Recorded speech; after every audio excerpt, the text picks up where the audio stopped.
Ditët e shënuara të 7 dhe 8 marsit, krahas së veçantisë së tyre sjellin në qytetin e Vlorës edhe një sër abuzimesh për sa i përket çmimeve. Duke parë në kalendar që po afrojnë ditët e veçanta në Vlorë, subjektet private nxitojnë të rrisin çmimet për shkak se sigurisht që do të ketë edhe më tepër kërkesa për blerje. Të gjitha bizneset në qytet me përjashtime minimale kanë rritur çmimet në të gjitha shërbimet të cilat lidhen pikërisht me këto dy data. Fillimisht abuzimet janë tek baret, restorantet, të cilat sigurisht që kanë më tepër Prenotime këto kryesisht nga mësuesit të cilët festojnë 7 marsin, 2500 lek kushton sot një prenotim për person në një prej restoranteve në qytet, e çmimet shkojnë deri edhe në 7.000 apo 10.000 lek të rinj për person. Çmime këto të cilat disa ditë më parë kanë qenë sigurisht tepër të ulta, këto në varësi të produkteve që zgjedhin.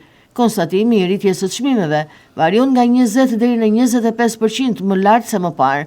Rritja e çmimeve po ashtu edhe tek lulet, sigurisht një pjesë e studentëve të qytetit dhe nxënësve të shkollave të mesme apo nëntëvjeçare.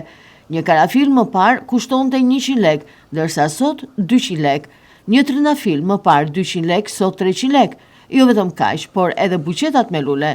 Më parë kushtonin 1000 apo 1500 lek të rinj. Sot kanë pësuar një rritje të ndjeshme, duke shkuar nga 1300 e deri në 1700 apo edhe 2000 lek. Ka patur rritje të çmimit, po ashtu edhe në dyqanet e dhuratave, në të cilat mund të blihet sot një produkt i veçantë për mësuesit, duke nisur nga ato artistike deri tek dhuratat e personalizuara apo veshjet. Rritje të çmimit të konstatuar vetëm në këto 2 ditë për shkak të festave.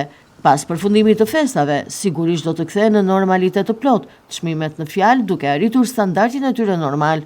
Kjo situatë është krijuar për të shfrytzuar klientelën e momentit si dhe kërkesat e larta të tyre.